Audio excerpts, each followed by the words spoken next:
Hello, everybody! Welcome back to Saber and Sean's Discuss. And today we are here to talk about an episode that a lot of us were dreading. We were practically not looking forward to it. I even saw some people say they were going to skip this episode, but it is finally here. Korra from Legend of Korra slash Avatar versus Storm from the X-Men. And of course, today to join me is my co-host, Sean. How are you doing, Sean? I'm good. I'm quite shocked that people wanted to skip this episode, even though it's better than we discussed when it first got Yes, announced. yes, it is. I was very perplexed myself because I get it. This wasn't everybody's ideal matchup for Korra, and I'll admit that. It's like, look, I wanted Korra versus Anakin. I baked for Korra versus Anakin. But did I get it? No. But I'm not going to skip the fucking episode because, again, I want to support these people, and I placed my faith in the animation. So let's just go ahead and get it out of the way, Sean. What did we think of this episode? I'm going to let you go first. I think the real question is, why is this episode better than we hoped it was going to be? That's the second time this has happened this season for me. Exactly, yes. Okay, well, then I guess that answers that question. I'm the same way. Yes, this episode was far better than either of us could have hoped for. And you know what? Actually, I was hoping it would be, because this was not a good debate. It is a shitty debate, but let's go over that real quickly. It was addressed why this episode is a legacy matchup. Ben and crew actually have wanted to do this matchup for quite some time, but they never were able to do it because of limitations and all of that, and that I can completely understand. However, that doesn't mean that I still agree with it being on this season, celebrating 10 years of Death Battle. I really think it probably should have been saved for next season, but regardless of whether you agree with them or not, this was not a bad episode, at least in the animation department. Yeah, although the analysis stuff was pretty alright. Learning about Korra more so was interesting. Yeah, that And was my. Go ahead. I can kind of understand why people say she's kind of like a bad character though, because you know her attitude. That's probably the biggest thing I don't like about Korra was her attitude at the start of the series. Yes, that was one of the biggest things that I was hoping the analysis would do, and in my opinion, it kinda didn't do enough.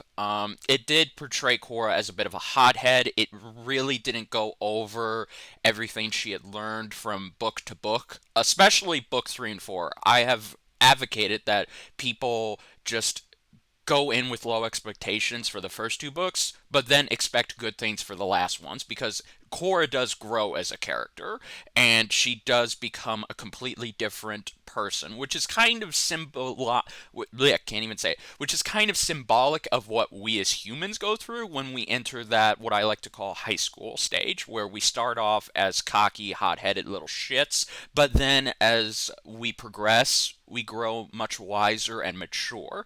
That's pretty much what Korra went through, and they didn't do a good job of hammering that in that end transition. Yeah, but eh, the whole thing about Death Battle isn't always just about learning about one character. It's about learning about both, and then you get to Storm, and Yeah. I had fun with the analysis for Storm. I'll leave it at that. You know, it's this is kind of like a reverse Flash versus Goku Black kind of thing, where Goku Black's analysis is not really all that good. It's barely got any charm to it, and by the end, you're like, meh. But then when you get to Thawne's, you're completely entranced. I kind of feel like they took that same mentality here, and I don't agree with it, but at the bare minimum, it's another comic book character, so you know we're going to get some flex when it comes to the comic book characters' analysis segments. Now you're just putting in my head the image of Korra as Goku Black and Storm as Eobard Thawne. That's just disturbing.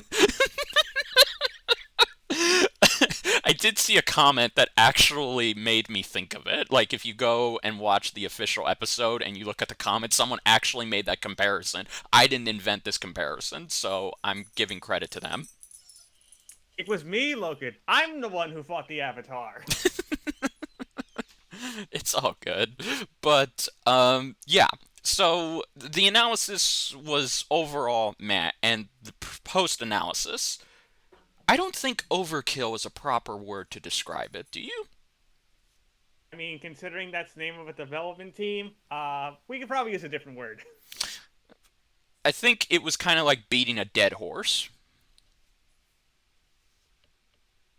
Yeah, well, like you were saying earlier, it wasn't really that much of a debate, but they had to try to find a way to make people understand, like, well, there are some things that Korra has over Storm. There's Yes, that. yes, but it's just few and far between. It's essentially them saying they're in their own words, verbatim. This is not going to go in Korra's favor at any point, no matter how well you argue it. Yes, Korra has some things that keep her in it, but she cannot do anything significant to really kill or even maybe cause a severe amount of damage to Storm.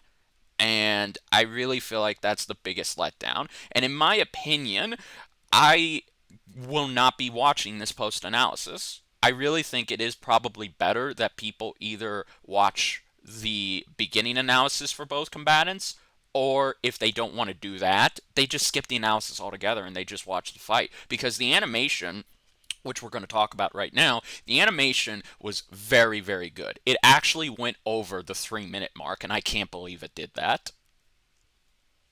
I mean, yeah, it hit home for a lot of different reasons. I think one of my favorite scenes in the animation was the Spirit Realm scene itself. Yes, me too. I was not expecting them to incorporate that. Which, if you were to ask me, where does this take place in Korra's timeline? It looks like it could take place in book three because Korra didn't know how to metal bend until book three. So maybe this is just kind of as an offshoot. So hey, good news is here, you didn't need to kill the Avatar. Storm already beat you to it. But I like the incorporated use of the spirit realm. We got to see different combatants and characters that have been in Death Battle. We even got a cameo from Zhao, which was kind of cool. And we also got to see, which I called this, by the way, I asked this question on Burbuskcast, and it totally got answered. We got to see the return of the Cabbage Man. So he actually did die in Zuko versus Todoroki. Yes, he did. Yes, and now he's in the spirit realm. Oh man, that's a great bit of headcanon. I love how they did that. That was a great tribute. Or a great bit of continuity, I should say. But yeah, no, the animation was very good. I would say that this is probably the best Avatar animation we've gotten to date. Probably, but you can make some arguments for probably Aang versus Edward. I rewatched that recently, and it's still okay. It's not bad, but it's like I feel like those sprites were just not good. But here it's much better because I actually don't see that many pixels. But yeah, the use of choreography, bending, and the use of Storm's powers, it's very good. There's a lot of Easter eggs here for both franchises, and I appreciate they made that little detail. I think for me, one of the biggest things going to the sprites real quick is what were they going to do for Storm? And I know you saw this guy's art. Tarok, I believe is how you pronounce his name. He went with the Marvel vs. Capcom 2 sprite for Storm, and I'm pretty sure that's the same exact one they went for this animation. Yeah, I think it is, and I love it. I really love Storm's sprite. It looks very well detailed, very well done, especially when we get to the hand-drawn segments, which one of them was done for Storm, they were done by John Mitchell because I know his art style anywhere, and the other one, I think it was done by Zach. It looks like Zach's. To be honest, but it could be Luis's. Honestly, Zach and Luis's are kind of similar, but regardless of that, I loved the use of them. Korra, I understand why they had to use her three ponytailed look. It's her most iconic look. But good choice for them to use the jacket variant because I was just expecting them to use the one that we saw in book one. But no, they actually used her jacket variant that we saw a lot of in book two. Hmm. But yeah, and the effects were pretty good as well. The incorporated use of Blender CG was beautiful. Yeah, this environment, even though it was mostly on like a glacier, like the way it moves around with the camera worked very well in its favor. Yeah, yeah, it does. And just the great amount of callbacks, like when Storm traps Korra in an ice ball, it's a direct reference to how Aang got trapped in that storm in his first episode. So I liked that. It was very well done. And of course, the continued use of the air scooter for Korra, which, yeah, I can tell that they're mostly paying a lot of love to Aang in that respect, but I don't care. It was awesome. Yeah, plus let's be honest, that stick wasn't gonna get used much anyway. No, no. Unfortunately, I could not see them giving her her air staff because really there wouldn't have been much you could do unless they would have had to extend the fight out a little bit. But yeah, so overall, this animation is the best part of this episode, and there is no doubt that the team knew this probably wasn't going to be a good debate, so they did everything in their power to make this entertaining. And I would say they accomplished that and then some. But now we have to answer the bigger question: where does this go if we had to choose between Black and Thawne and Dio versus Alucard? I would say, out of all the six we've gotten so far, Mm-hmm. most likely for me, I would put it a choice below Dio versus Alucard, but above Batman versus Iron Man. I'm gonna go ahead and say that it is, of course, below Dio versus Alucard, but it is above Batman versus Iron Man as well. However, I would say it stands near equal footing, if not direct equal footing, to Black versus Thawne. That's hard to say, but Yeah. like especially since like the death was also a really good one too. Oh yeah. No. Again, this probably is because I'm invested like Batman versus Iron Man and Black versus Thawne. I am very invested in both these characters. With Dio versus Alucard, I was only invested in one character and not the other. But here, it's very much a nostalgia investment and just overall being a fan of both of the characters, which I will say that is probably what keeps it from being below um, Black versus Thawne. Just because I felt like because it was a minute longer, it had much more high stakes, and it was actually much better than we were expecting it to be. Yeah, I regret ever saying that Thawne versus Black was just okay when I did that long video about people's most wanted. Yeah, it's all good. We all make mistakes. Don't worry about it, man. But yeah, okay. So yeah, if I had to give this animation kind of like a little rating, I would say that this is a solid A. It's not a plus animation because really when you look at it, it's kind of it doesn't compare. It doesn't compare to Dio versus Alucard, but in that regard, I feel like it's not trying to. It really is a matter of how much do you like these characters. If you have do not like Korra, you never want to get into her show, and you just like Storm, then this will probably hold your enjoyment. But if you're not invested in either character, then I don't know what this animation is going to do for you. It won't do a lot for people. I would say it's like a B plus though, not exactly an A. But Yeah, that's not a bad thing because there's been so many good 2D animations, not just this back half, but this whole season. exactly. Yes, I really feel like this is probably gonna be maybe in my top seven. I would say this is probably at number seven. Like it is that good. The more I rewatch it, the more I'm just reminded by the end, especially when the post analysis kicks in, this was not a fight. This was not a debate. It really was kind of a slaughter, and I feel bad for that. But Korra will probably come back. Yeah, I think the real question is, should she come back? That's the thing that people always have to ask. Well, it's all going to depend on how well this does in the view count because right now it is on its way to 100K. So really, we'll see in a matter of time if this is. If people don't want Korra back, then I'm sad to say that, or I'm sad to see that this was her first and only episode. But again, time will tell. Oh yeah. Also, should probably talk just a little bit about the voice acting. It was okay. Nothing I like spectacular.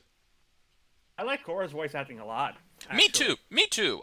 It got better as the fight went on, but I guess the reason I say it's okay is because these two are the way that the dialogue is written. This is more of Storm is just here to teach Korra a lesson.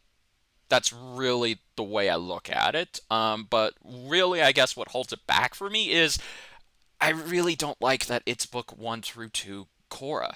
I really wish that it would have been book four Korra, where she's more mature, she's more wise, and it would have just been more fun to have them play off of each other. Here, there's not much playing off at all. It very much feels like Korra thinks she has the upper hand throughout the whole fight, but then Storm just says, "Yeah, you can control the elements, so can I.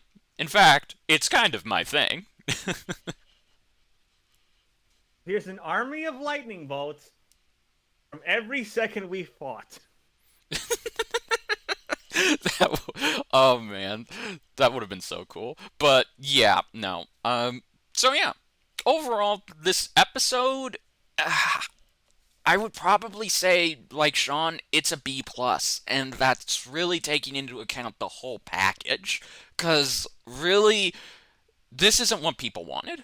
It's not what any of us wanted.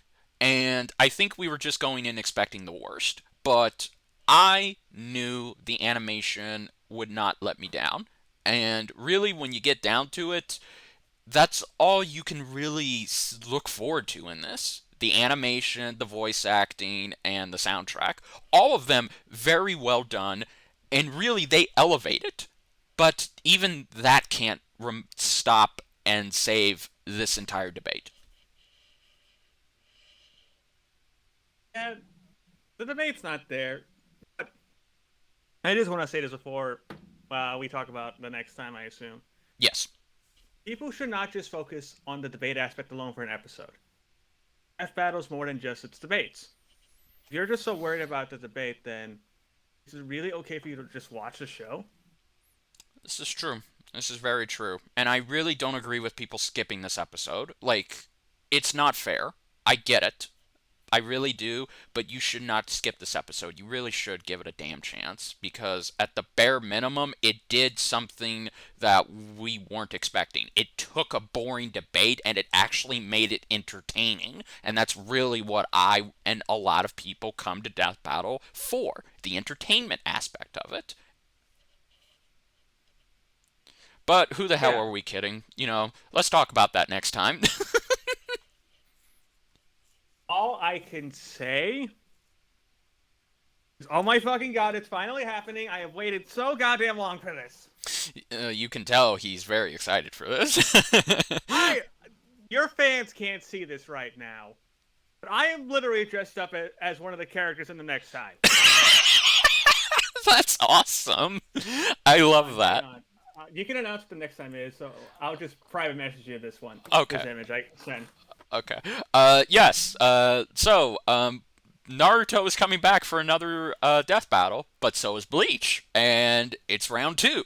We have the coolest Naruto villain, Madara, versus the most recognizable villain from Bleach, Aizen. I'd argue that Madara is only the second best villain in Naruto, but that's just because I really thought Obito was done well. I mean, I have personal nostalgia for Orochimaru, but hey, So yes, this has been most requested for a long time, and now it's finally here, and it's going to be the penultimate episode. If y'all couldn't tell, this has been my most wanted episode for years in Death Battle. It's true, yes. And I'm very excited to finally see Naruto and Bleach come back and duke it out one more time. Well, I say one more time because I don't think there are any other Naruto Bleach matchups you can do. This and Naruto versus Ichigo were really the most two popular. Yeah, which kind of makes me sad because maybe Bleach will find another franchise in the future. I mean, Byakuya versus Itachi still could happen. It could, it could. But it's all a matter of how well the episode does these days with the algorithm system. But either way, I will say that I'm very excited to learn about Aizen because unfortunately I never got that far into Bleach. I did get a little bit far into Naruto Shippuden, but I never finished the end. But I do remember the hype surrounding Madara back in the day, and I thought he was pretty cool. But I'm really interested to learn more about him again from a casual perspective. So, yes, I'm also very excited to see how well this does animation wise, voice acting wise, and track wise. Because really, if it can follow up Korra versus Storm pretty decently, then I think we're in for a very good penultimate episode. I mean, I could say that it's gonna blow that out of the water, but that's just because I'm biased. Well, again, we don't know. We haven't seen what the animation's gonna look like. Obviously, I know. I know. Obviously, I think the animation will be sprites, but I really want to see how far out Luis and his team goes for this one.